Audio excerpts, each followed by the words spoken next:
हिमालय पे पेड़ हो तो गीत गाएंगी नदियाँ, गीत गाएंगी नदियाँ। पेड़ों पे चिड़िया है तो गीत गाएंगी नदियाँ, पेड़ों पे चिड़िया है तो गीत गाएंगी नदियाँ। माँ की लोरी जैसे होते हैं नदियों के गीत। हिमालय लोक चैनल में आपका स्वागत है। मैं जर्नलिस्ट डॉक्टर हरीश लखेड़ा एक बार फिर आपके सामने उपस्थित हूँ। मैं जब तक आगे बढ़ूं इस चैनल को लाइक और सब्सक्राइब अवश्य कर दीजिए। दोस्तों, इस बार आपके लिए उत्तराखंड की लोक कथा लेकर आया हूँ। इस लोक कथा को हम लोग बचपन से सुनते रहे हैं। बुजुर्ग लोग गांव के शरारती बच्चों को डराते भी थे कि कहना मान लो अन्यथा लिंडा छोला वाली राक्षसी आ जाएगी। हिमालयी क्षेत्र में राक्षसों से जुड़ी कई लोक कथाएं हैं और संभवतः ये कहानियां कुलिंदकालीन हैं। इस कहानी का नाम है लिंडा छोरा।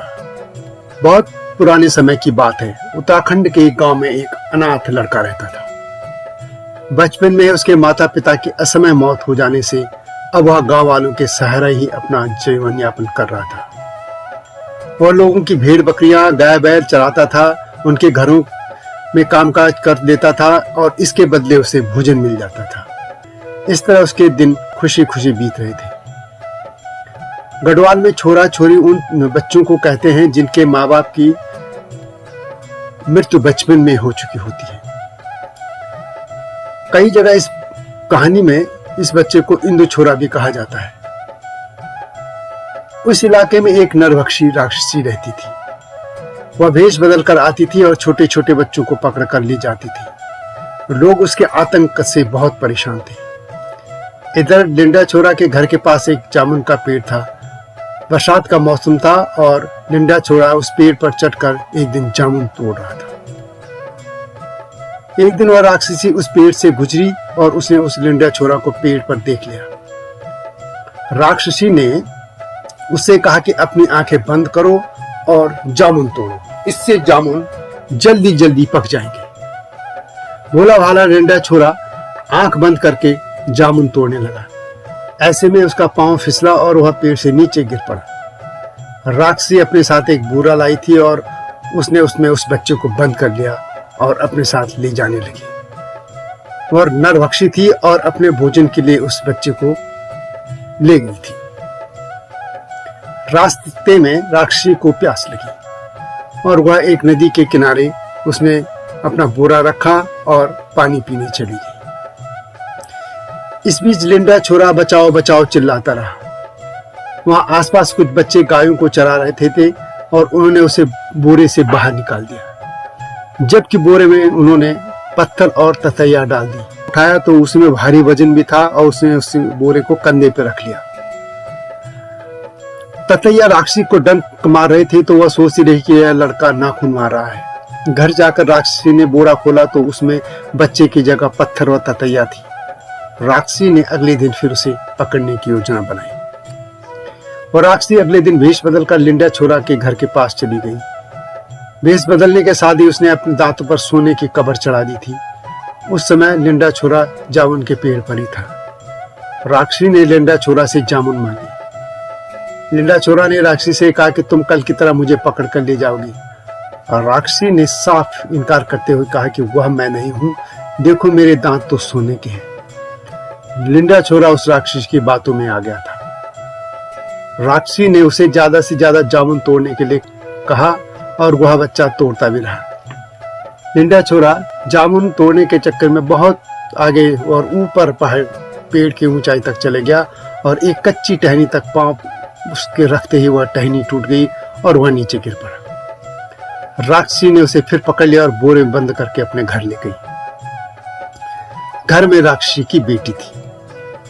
राक्षसी घर से दूर गई क्योंकि उसे आग लानी थी और उसने अपनी बेटी से कहा कि वह इस बोरे में बंद लड़के का ध्यान रखे।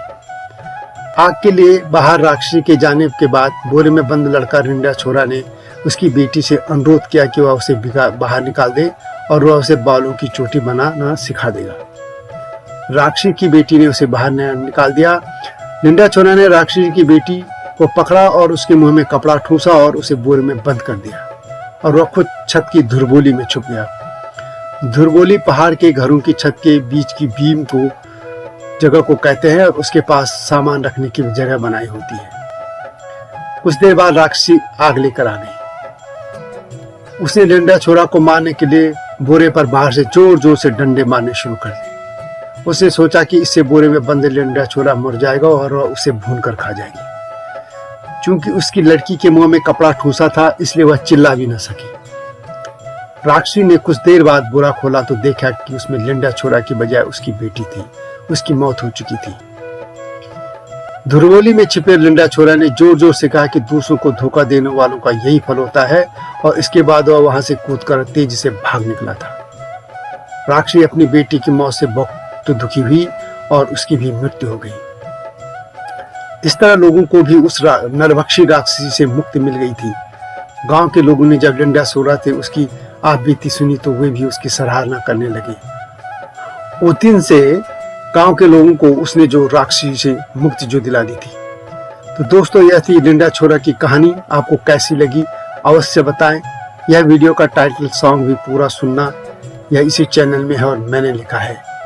और आप जानते हैं कि हिमालयी लोगों की संस्कृति, समाज में हो रही हलचल देश दुनिया के सामने रखने का एक छोटा सा प्रयास है, और इसमें हिमालयी लोगों के इतिहास, संस्कृति, लोक, भाषा सब कुछ देने की का प्रयास मैं कर रहा हूँ। और आपको मेरा प्रयास कैसा लगा अवश्य कमेंट में लिखें, और इस हिमालयी लोक चैनल को लाइक और सब्सक्राइब करना न भूलना। जय हिमालय, जय भारत।